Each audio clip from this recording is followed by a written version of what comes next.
सत साहिब सतगुरुदेव की जय।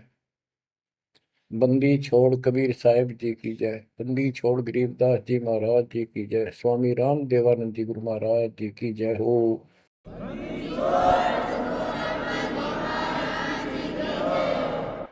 सर्व संतों की जय, सर्व भक्तों की जय, धर्मी पुरुषों की जय। श्री काशी धाम की जय, श्री सुडानी धाम की जय, श्री क्रोथा धाम की जय, श्री बरवाड़ा धाम की जय। सत साहिब गरीब नमो नमो सत पुरुष को, नमस्कार गुरु की नहीं। सुर नर मुनिजन साधुआ, संतों सरवस दीन। सतगुरु साहिब संत सब, दंडवतम प्रणाम।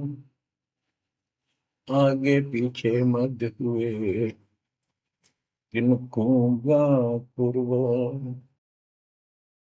कबीर सतगुरु के उपदेश का, सुनिया एक विचार। जय सतगुरु मिलते नहीं, जाते नरक द्वार। नरक द्वार में दूत सब, करते खेचातान। उनसे कभू नहीं छूटता, फिरता चारों खाने। कबीर चार खानी में भरमता, कबहू न लगता पार। सो फेरा सब मिट गया, मेरे सतगुरु के उपकार। जय जय सतगुरु मेरे की,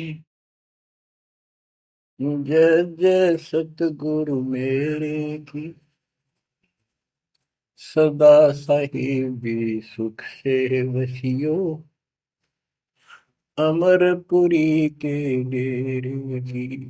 जय जय सतगुरु मेरे की, जय जय सतगुरु मेरे की। सदा साहिबी सुख से वसियो, सतलोक के डेरे।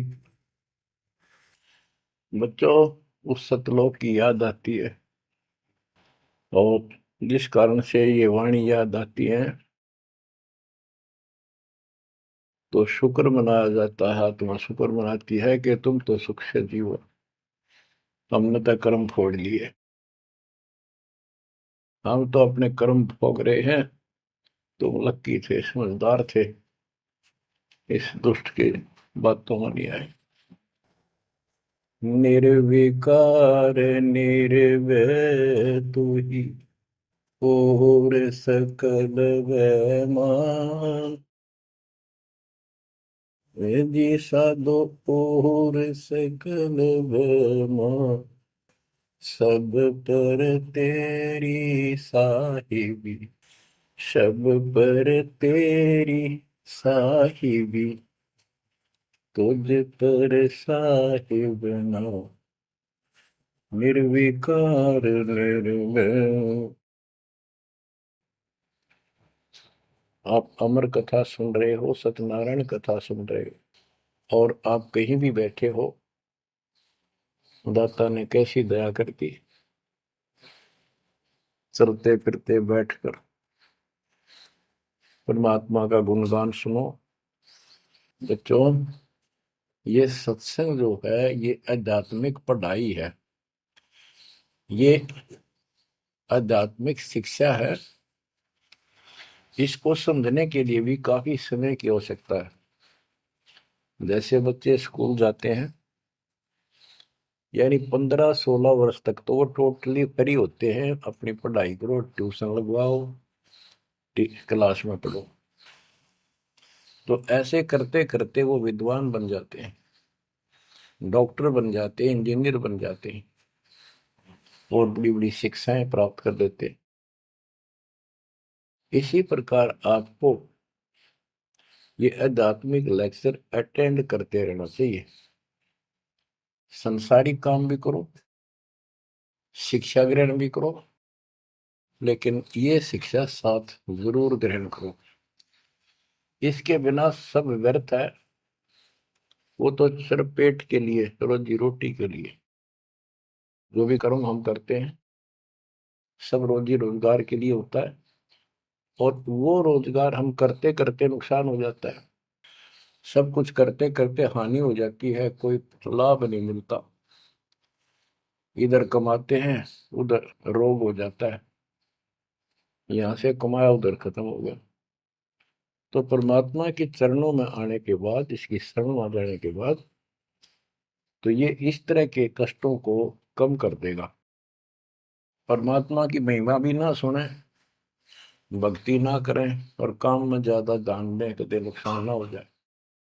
और वो करते करते हो जाता है, फिर घर के रहते ना गांठ के। इसलिए काम अवश्य करो, पर इसमें नागा ना करो।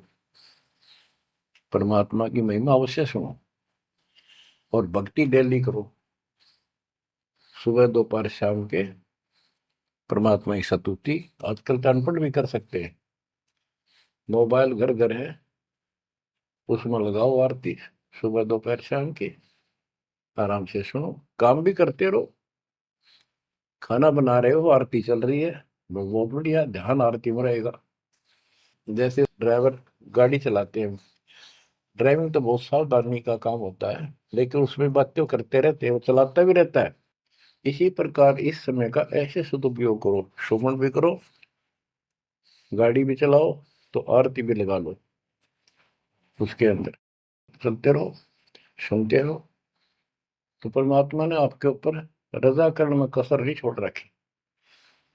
और अब आप भी चौकस हो जाओ, सतर्क हो जाओ, समर्पित और दृढ़ हो जाओ। बच्चों, अपने को अपने घर का ज्ञान हुआ, अभी तक तो हमारे को अध्यात्म का सिर पैर भी ज्ञान नहीं था।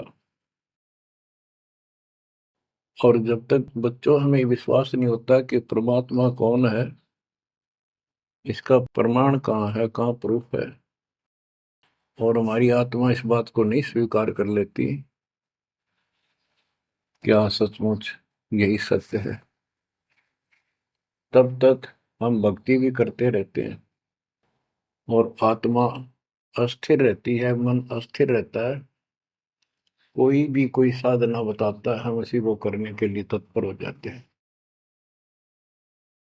वो पहले वाली तो छोड़ते नहीं, और भी शुरू कर देते, क्योंकि हमें चाह है परम पिता की। हमें इस बात का एहसास है कि एक शक्ति है जो हमारे दुखों का निवारण करती है, किस्मत से भी अलग देती है। किस्मत में दुख आया, प्रारब्ध में कष्ट हुआ, तो हम उसके निवारण के लिए किधर झाड़ फूक वालों के पास, कहीं हाथ दिखाने गए, कहीं पहाड़ों पर किसी ने बताया वहां गए, व्रत रखने को कहा वो रखा।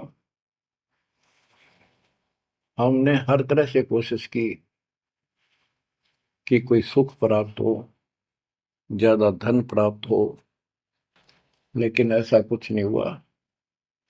वैसे कभी इत्तेफाक से कोई दाव लग गया, कोई हटकर कोई ऐसा लाभ होता दिखा हो गया, वो होना तो था कर्म का, प्रारब्ध में आ गया कोई, और वो सूत बैठ गया। और हम और दृढ़ हो गए उन्हीं पूजाओं पर, उन गलत साधनाओं पर जो गीता में मना कर रखा है। दास अपनी बताता है, ये आपके साथ भी अवश्य हुई है, आपको अब एहसास होगा। जैसे दास बचपन से रामकृष्ण और विशेषकर विष्णु जी का, कृष्ण जी का विशेष भक्त रहा है, इसके साथ हनुमान जी के प्रति भी लगन में, तड़प में, चाह में कोई कमी नहीं थी। इस कारण से मंगलवार का व्रत रखना, किसी ने बता दिया कि जिला राजस्थान में सालासर एक स्थान है जहां पर हनुमान जी का बहुत प्रसिद्ध मंदिर है और वहां जाने से सारे सुख हो जाते हैं। तो दास सिरसा सर्विस करता था। हरियाणा का एक शहर है, पंजाब से सटा हुआ डिस्ट्रिक्ट है। वहां से पता चला तो दास बैठ कर ट्रेन में सालासर पहुंचा। शुरू उतरा वहां से अन्य साधनों से। वहां एक छोटा सा गांव सालासर, वहां एक छोटा सा मंदिर और उसमें एक पत्थर की मूर्ति। उसकी शक्ल भी ठीक सी कोई ना, हनुमान का वो आइडिया लगाया जाता।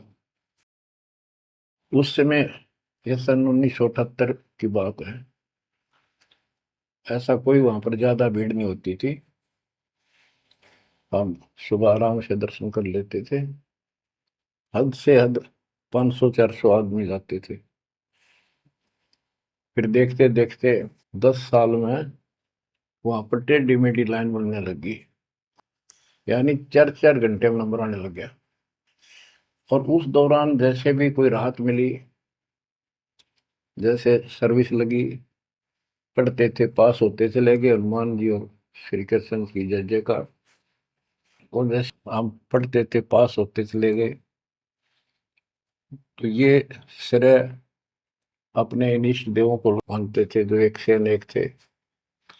श्री विष्णु भगवान, कृष्ण जी, श्री राम जी और हनुमान जी, शंकर भगवान जी। यानी शंकर भगवान जी कोई पीछे नहीं रखते थे।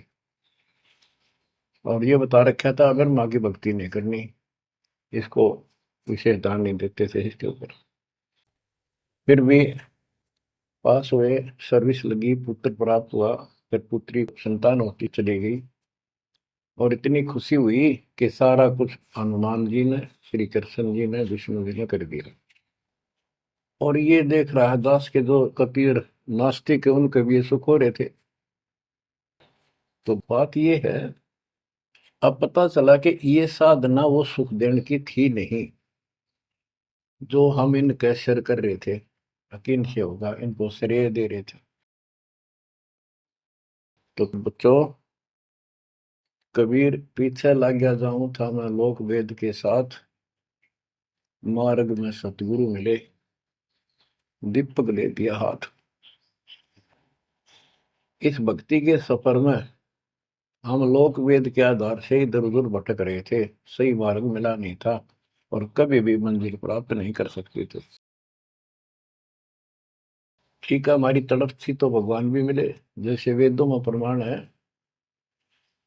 ऋग्वेद मंडल नंबर 9, सूक्त चमन, मंत्र 3 में कि परमात्मा सबसे ऊपर के लोक में बैठा है।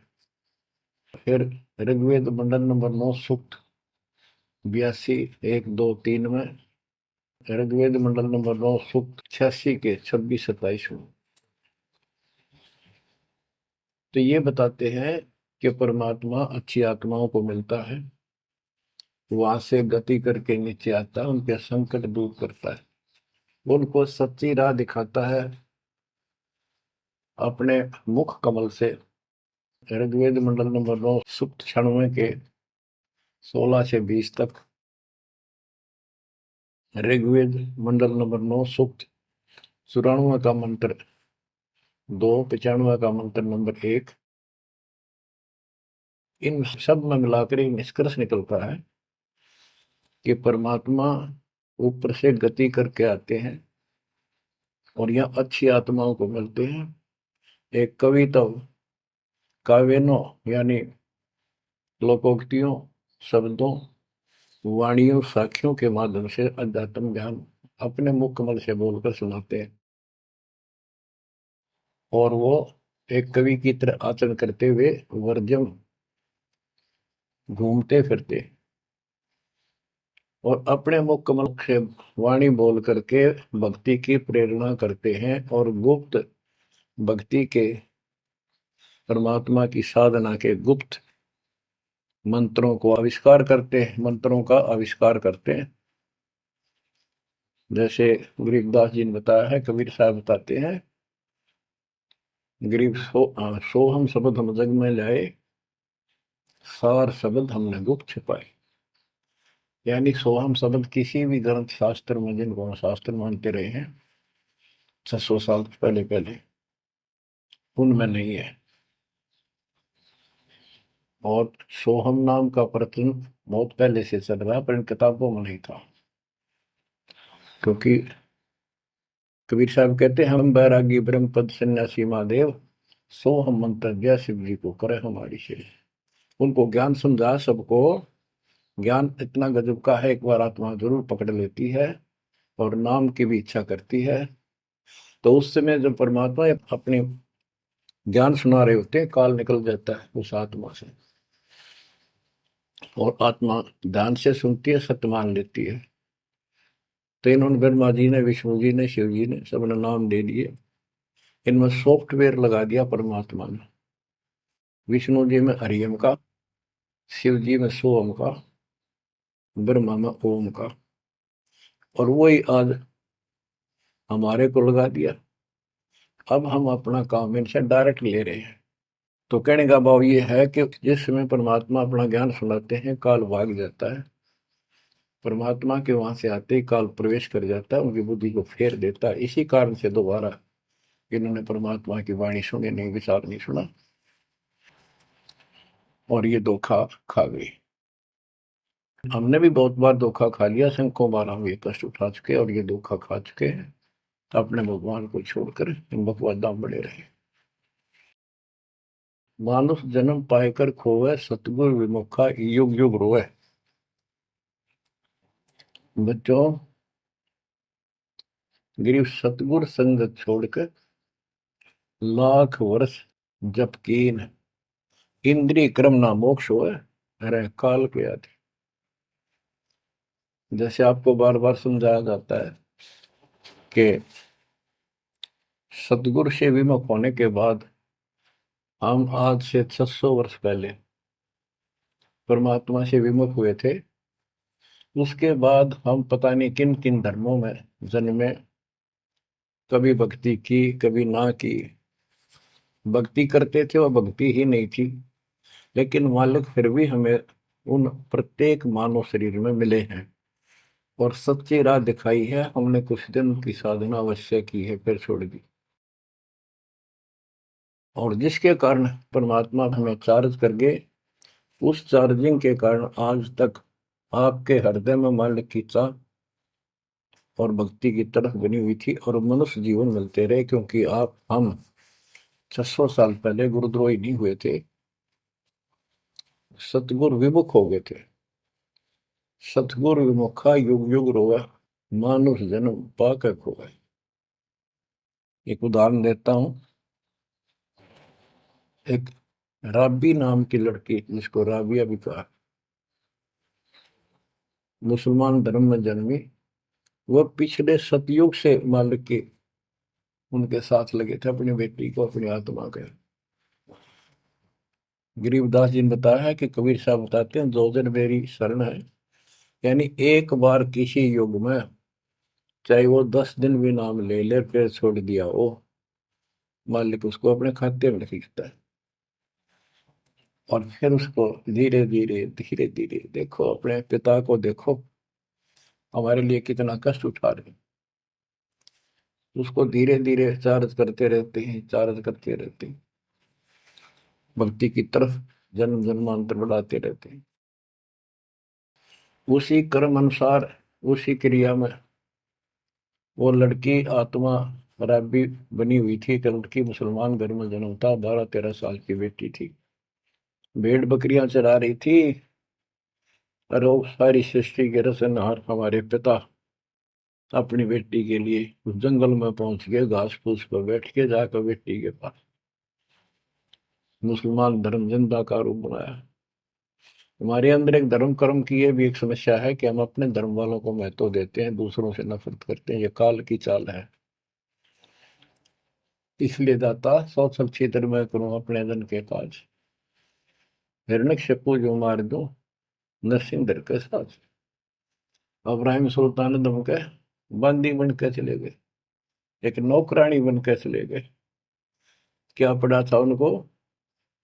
कोरडे खाए, नौकर बने, अपने बच्चे को नरक से निकालने के लिए कि तुम बालक को, बुद्धि छोटी है, बच्चे की बुद्धि इतना काम नहीं करती, इस ज्ञान से आपकी बुद्धि विकसित होगी, आप कुछ दिनों में संकेत समझने लग जाओ। अब जैसे राबी को मालिक ने समझाया,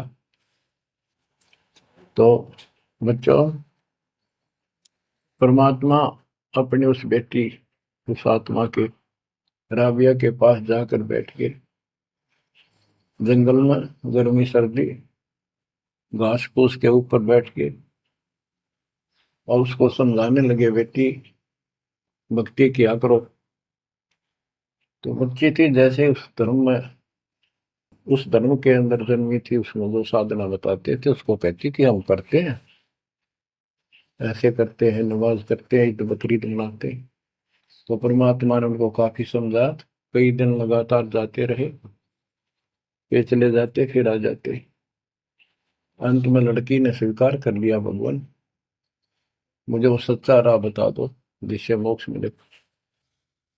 परमात्मा ने उनको मंत्र दिए, ये मंत्र दे दिए पांचों, लेकिन ये नहीं बताया ये किस किस के हैं, क्योंकि इसके बताने की जरूरत भी नहीं है।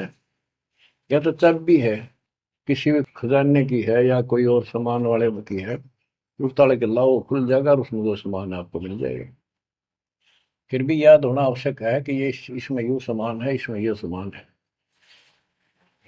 तो लड़की ने कुछ दिन मालिक की साधना की, 4 वर्ष।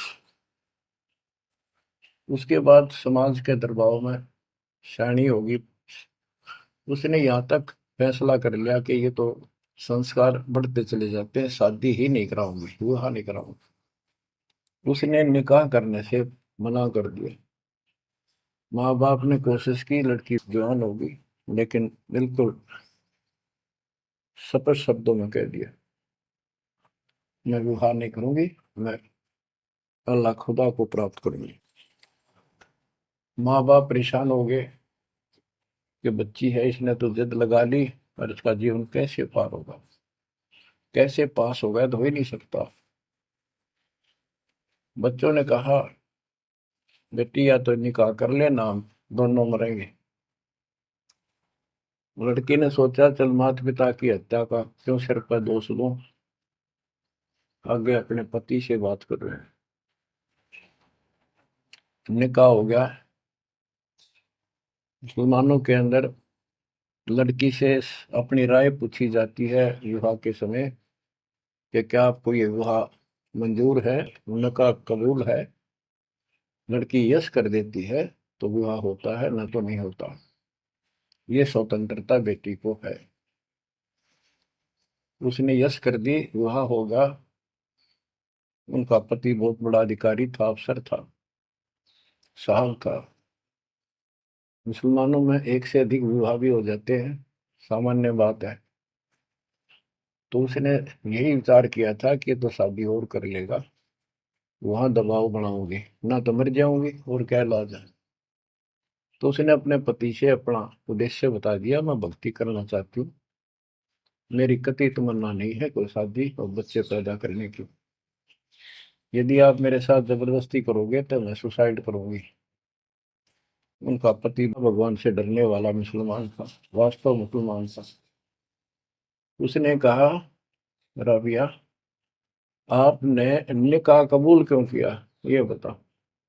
उसने कहा कि मेरी मजबूरी थी, मेरे माता पिता मर जाते, मैं वो दोष नहीं लेना चाहती थी, उनका भी काम बन गया। कि आप बताओ आपका क्या इरादा है। मेरा फाइनल है, या तो मौत या अपनी भक्ति करूंगी।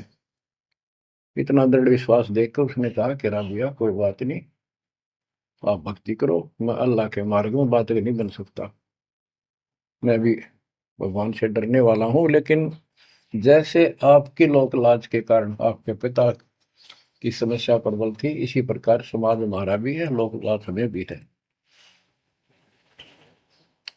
आप मेरी दृष्टि में, मेरी तरफ से तो मेरी सिस्टर होगी, समाज की दृष्टि में मेरी वाइफ बन के रहना होगा। वो बोली मुझे मंजूर है। उसके लिए अलग व्यवस्था कर दी, अपनी भक्ति कर, किसी चीज की कमी नहीं आने देंगे। उसने अपनी और शादियां कर ली। अब वो 50 साल की होगी, सब देखा कि ये तो बिल्कुल देवी का रूप है, पलक भी उठाकर नहीं देखती। ये पिछले संस्कार थे, वो बैटरी चार्ज थी, उसमें चाह थी, आगे बैटरी लगी नहीं है, धीरे धीरे नष्ट होगी। या रोड मारा काल मारी, ये बहुत बड़ा षड्यंत्र है। सतगुरु कबीर साहब ने इसको कोई खोल नहीं सकता, इसे बचा भी नहीं सकता। इसलिए सतगुरु की शरण नहीं छोड़नी चाहिए। उसने अपने पति, जो संसारिक दृष्टि के पति से कहा कि मैं हज करने जाना चाहती हूँ। उसने कहा अच्छी बात है, जाओ, और कोई व्यवस्था ऊंट घोड़े की करवा देता हूँ, उस पर आराम से बैठ कर जाइए। बोली नहीं, मैं पैदल जाऊंगी, क्योंकि ये आस्था हमारी भगवान के प्रति अहंकार में नहीं, ऐसे जावा तो और बढ़िया है, ये वो शुरू से धारणा है।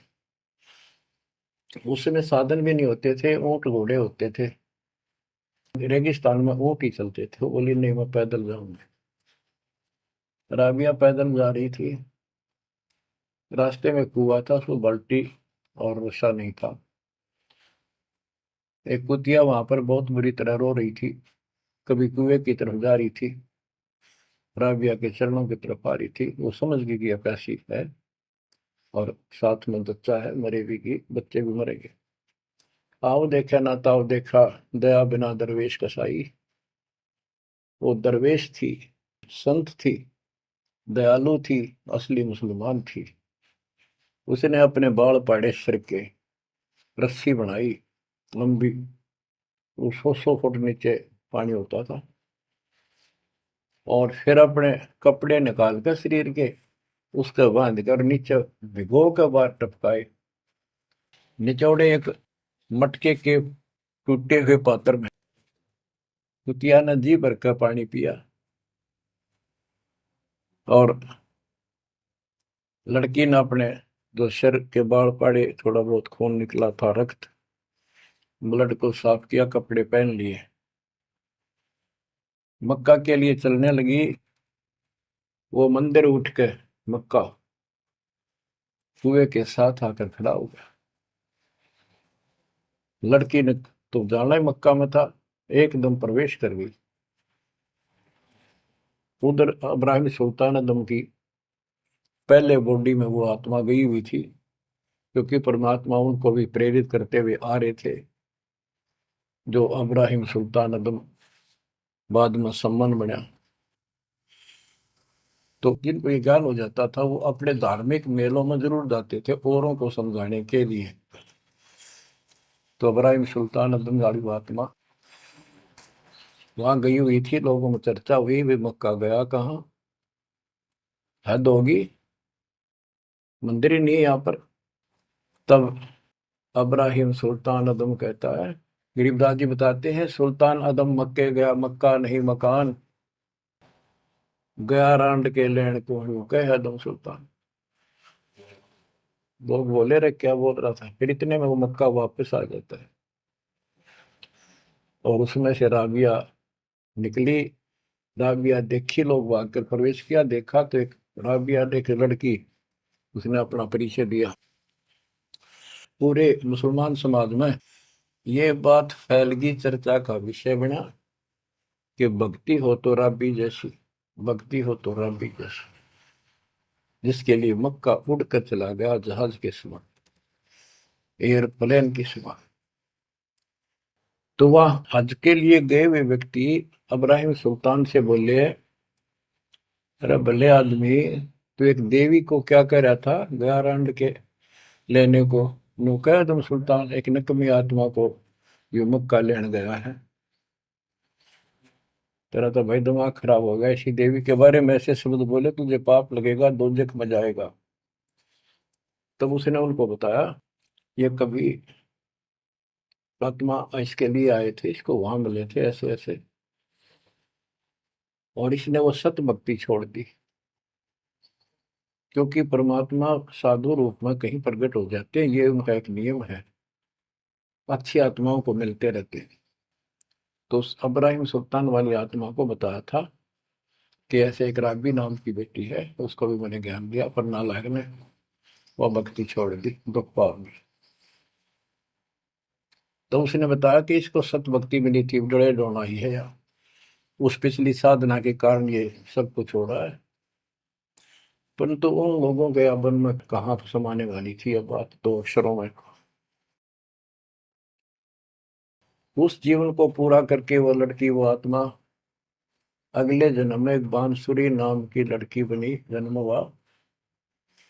धार्मिक शब्द सुनाया करती थी, बड़ी प्रबल, क्योंकि प्रेरणा थी, उसमें भी अनमैरिड रही वो।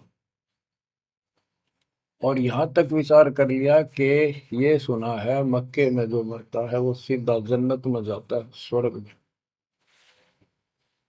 तो इससे बड़ी अवसर कहाँ मिलेगा, अगर दोस्ता होगी। मक्के में अपनी गर्दन काट दी और चढ़ा दी, सब जगह ये चर्चा होगी, भाई बांसुरी तो जन्नत में जाएगी, सिद्ध दरवाजे खुले हैं। अब बताओ, वो तो लोक वेद था, तत्व ज्ञान क्या कहते। उसके बाद वो लड़की अगले जन्म में फिर लड़की रूप में जन्मी, युवा होकर वैश्या का जीवन दिया, सारा जीवन गंदे कर्म करो, एक भी अच्छी सोच नहीं थी। छोड़ दिए कर्म काल में, मानुष जन्म पाकर खोए, सतगुर विमुखा युग युग रो। वो फिर मर गई उस गंदे जीवन को भोग, पाप इकट्ठे करके ढेर लाग। उस 3-4 साल की साधना से उसको मनुष्य शरीर मिलते रहे। उस दौरान परमात्मा ने कोशिश की, लेकिन वो रंग में रंग चुकी थी। बांसुरी वाले में खुद गायक बन गई, लोग प्रशंसक हो गए, बड़े बड़ी अल्लाह का ज्ञान सुनाती है। और वैसा बनने के बाद उसी कर्म वैसे फूट लिए, अच्छे बात समझ में नहीं आई।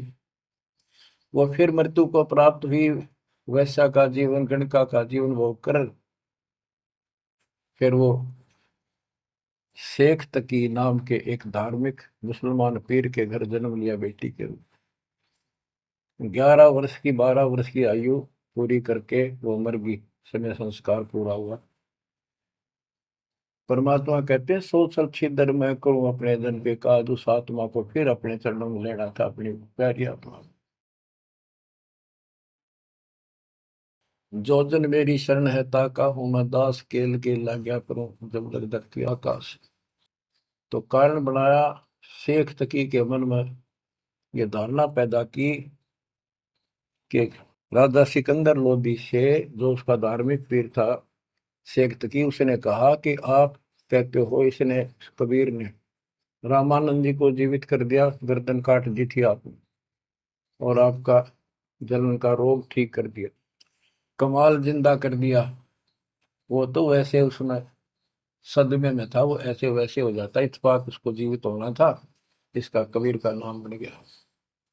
जब जानू मैं इसको, मेरी बेटी को जिंदा कर दे जो कब्र में दबी हुई है, 15-20 दिन हो गए। तो कबीर साहब से कहा गया, कबीर साहब ने कहा कि आसपास के लोगों को बता दो कि आ जाओ, एक कमाल होगा। उस शेख तकीर ने ढिंढोरा पिटवा दिया कि इसकी बेइज्जती हो तो छक्का हुआ है, मूर्ख बना रहा। उधर कबीर साहब ने कह दिया कि भाई खूब बुला लो, आस पास जितने बुला सकते हो, सबके सामने देखते हैं परमात्मा की क्या रजा होती है। हजारों व्यक्तियों के सामने कबीर साहब ने कहा, एक शेख तकी की बेटी जीवित हो जा। कब्र फुलवा दी, उसमें 100 पड़ा था। कहा एक शेख तकी की बेटी जीवित हो जा, लड़की नहीं जीवित हुई। फिर दोबारा कहा, फिर भी जीवित नहीं हुई। शेख तकी नाचन लग गया, खुल गई पोल डोंगी की। देखो ये बकवास करता था, सुन लो भाई, है डोंगी पाखंडी झूठा। तो परमात्मा ने कहा कि शेख तकी तू कोशिश कर ले।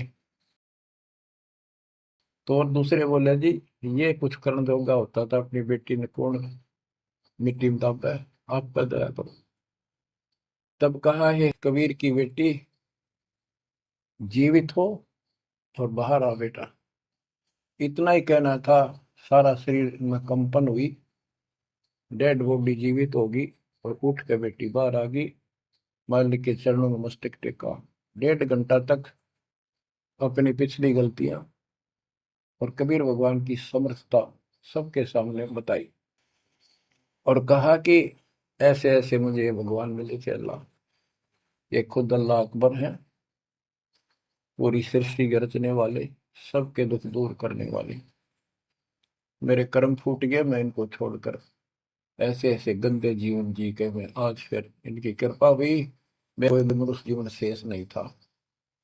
पशु पक्षी बनने वाली लाइन में खड़ी थी। ये परमात्मा वहां पहुंचे और धर्मराज के दरबार से मैं मुझे पेश किया, वहां से मेरे कागज निकाल दिए और मुझे साथ लेकर यहाँ के छोड़ा है। बोलो सतगुरु देव की जय हो, बंदी छोड़ कबीर साहिब की जय हो।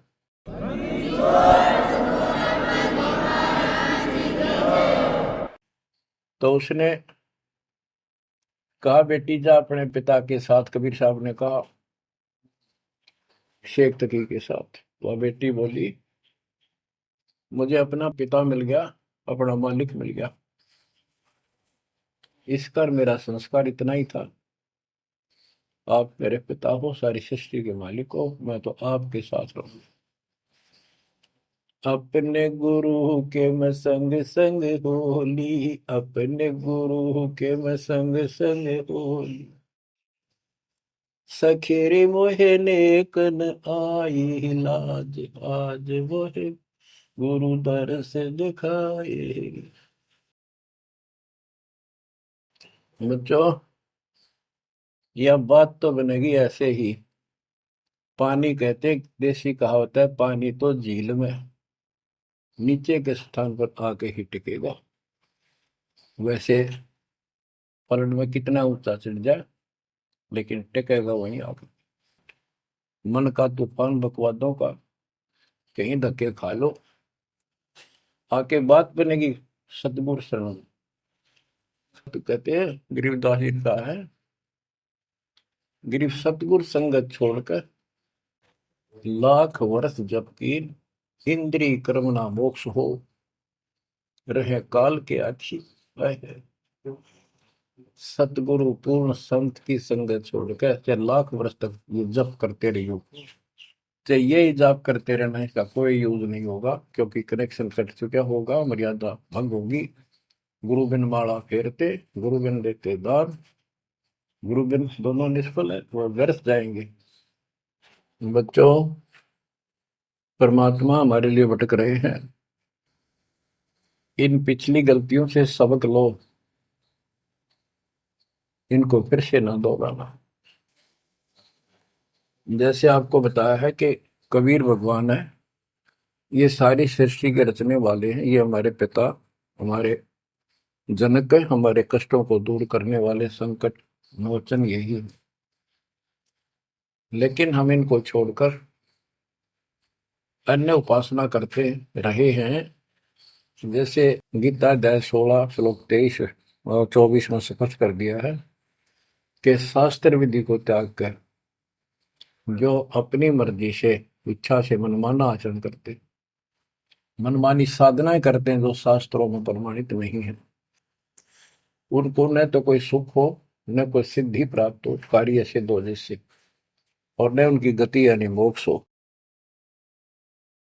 तो भक्ति करते इसी के लिए है। ये तीनों नहीं हुए तो उस भक्ति का फायदा क्या, लड़ाई ढोने वाली बात। तो बच्चों आपको बताया, सभी वेदों और ग्रंथों से सिद्ध कर दिया कि कबीर भगवान है। वेदों को तो पूरा विश्व मानता है और हिंदू समाज तो इस पे कुर्बान है। उसके बाद दूसरा नंबर गीता, वेदों से भी प्रथम आ चुकी है वर्तमान में, क्योंकि इसमें ज्ञान बिल्कुल संक्षिप्त में और बहुत तीर्थाई सीरीज में। तो इसलिए इनमें सबसे आपको प्रमाणित कर दिया कि कौन सी भक्ति करनी है, कौन सी ना करनी है। गीता अध्याय श्लोक 23 में तो 16 के 23 में तो बता ही दिया कि शास्त्र विधि को त्याग कर मैं अनाचरण करते हैं, उनको कोई यूज नहीं। 24 में कहा कि इससे तेरे लिए अर्जुन शास्त्र ही प्रमाण है, कर्तव्य जो साधना करने योग्य है और अकर्तव्य जो ना करने वाली है, इन्हीं के आधार से करो। गीता अध्याय 9 श्लोक 25 में कहा कि भूत पूजने वाले भूतों को प्राप्त होंगे, पितर पूजने वाले पितरों को प्राप्त होंगे, देवताओं की भक्ति करने वाले देवताओं को प्राप्त होंगे, और मेरी भक्ति करने वाला मुझे प्राप्त होगा। अपनी साधना का पूरी गीता में 8वें अध्याय के 13वें श्लोक में एक मंत्र बताया है, ओम इति एक अक्षरम, ओम इति एक अक्षरम व्यवहारण माम मम ब्रह्म अनुसमरण। ओम इति एक अक्षरम मम मम ब्रह्म यह प्रयाति तजन देव से याति परमात्मा। मुझ ब्रह्म का केवल एक ही मंत्र है जिसका जाप करना अंतिम शास्त्र जो इसकी साधना करता है वो मेरे से इस ओम से प्राप्त होने वाली गति को प्राप्त होता है। वो गति कौन सी है, इसके लिए आपको, क्योंकि ये एक लेक्चर है, पीरियड है जो दास आपको दे रहा है, और इसमें टीचर पहले दिन से लेकर 1 साल तक यह पढ़ावा है, तब जा करके बच्चों के दिल में स्वभावत है 100 बार पढ़ा ले तो भी पढ़नी पड़ती है, तभी उसके ऊपर विश्वास उतर जाता है, वो हृदय में जम जाती है। श्री देवी भागवत के 6ठे स्कंद में हिमालय राजा को वो देवी का परम भगत था, कुछ बातें नहीं हो रही थी, तो उसने कहा मुझे मोक्ष दो।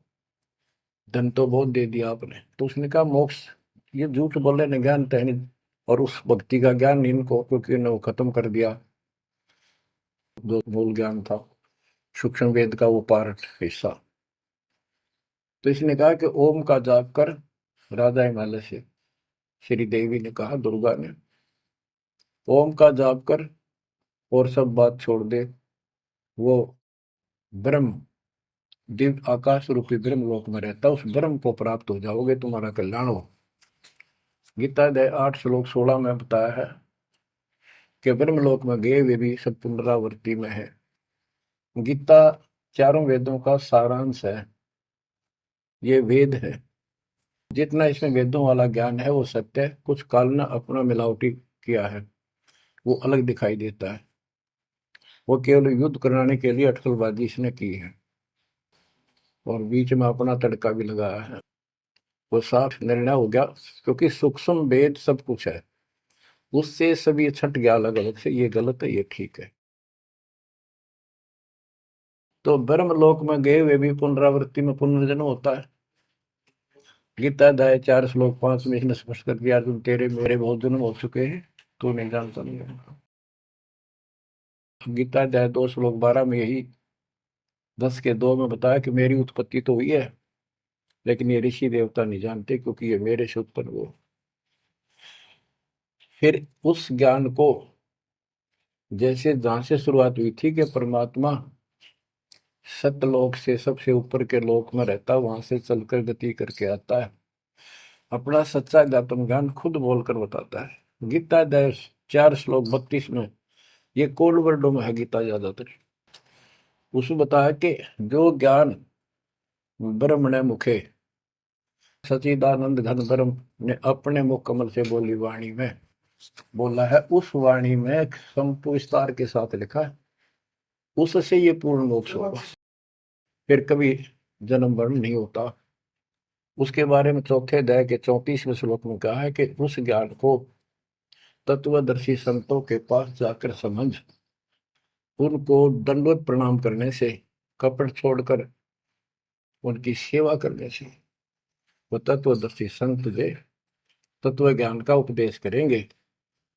गीता अध्याय 15 श्लोक 1 में स्पष्ट कर दिया है, जो इस उल्टे लटके हुए संसार रूपी वृक्ष की के सभी विभाग का नारा नारा ज्ञान बता देता, सभी विभागों का पार्षद सवेदवित व वेद के तात्पर्य को जानने वाला है।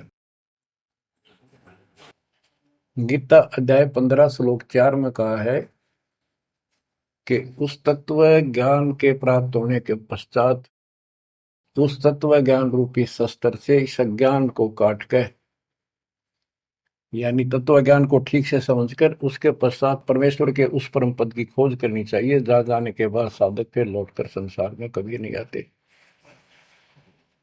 और उसी की भक्ति करो जिसने सारे संसार रूपी वृक्ष को बनाया है, सृष्टि रची है। बच्चों, ये है वो तत्व ज्ञान, ये है वो मूल ज्ञान, सार ज्ञान निष्कर्ष निकाल के रख दिया गया है। अब गीता बोलने वाले ने कहा है कि उस तत्व ज्ञान के अंदर सब कुछ निष्कर्ष है, उसको समझो। यही कुरान शरीफ के अंदर, कुरान मजीद के अंदर सूरत फुरकानी 25 आयत 52 से 59 में यही स्पष्ट किया है। वो कबीर नाम का परमात्मा है जिसने सारी सृष्टि रची, जिसने सब आपको संतान माता पिता का रूप दिया, सबके कर्मों को वो काटने वाला है, सबके कर्मों को ठीक से जानता है।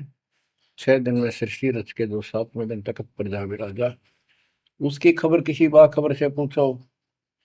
गरीबदास जी कहते वेद कतेब एक है भाई, और वेद कतेब का ज्ञान है दूर, वो संतों का मार्ग दूर। ये अधूरा ज्ञान है, जब इसमें स्पष्ट है ही नहीं, जब ये कह दिया कोई और बताओगा तो वो और अब आपके सामने है, आपको प्राप्त हो चुका है। अब भी बच्चों नहीं समझोगे तो कौन सी विधि अपनाएं जो आपकी आंखें खोले। कबीर द्वार धनी के पड़ा रहे, धक्के धनी के खावे, 100 काल जो ही पर द्वार छोड़ नहीं जावे। अब आपने इतना करना है, इस ज्ञान को समझकर मालिक से दूर ना होना, सतगुरु विमुखा मत हो जाना। इसमें आपको अच्छा लगे चाहे कोई कष्ट लगे, वो कष्ट भी गॉड गिफ्ट होगी। हो सकता है पता नहीं कौन सा पहाड़ सा कष्ट आपका हल्के में टल रहा हो, पर जल्दी ना करया करो। और तो धरती पर कहीं जा रही हो तुम्हें कभी राहत नहीं मिलेगी। तो बच्चों, मानत ना मन मोरा साधो, मानत ना मन मोरा रे, बार बार मैं ये समझाऊं जग में जीवन थोड़ा रे, बार बार मैं ये समझाऊं जग में जीवन थोड़ा है। दुविधा दुर्मति चतुराई में जन्म गया नर तोरा रे, अब भी आने में लो सत्संग में, करो गुरु ज्ञान पर गौरा रे। अब भी आने में लो सत्संग में, करो गुरु ज्ञान पर गौरा रे। शरण पड़े को गुरु संभाले, जाने का बालक भोला रे। कह कबीर तुम चरण चित राखो, जो सोई में डोराए। कह कबीर तुम चरण चित राखो, जो सोई में डोरा रे। मानत ना मन मोरा साधो, मानत ना मन मोरा रे, बार बार मैं ये समझाऊं जग में जीवन थोड़ा रे। बच्चों, जैसे धागा सुई में चिपका रहता है, ऐसे लटके रहियो परमात्मा के दास के चरणों, मोक्ष मिलेगा सत साहिब।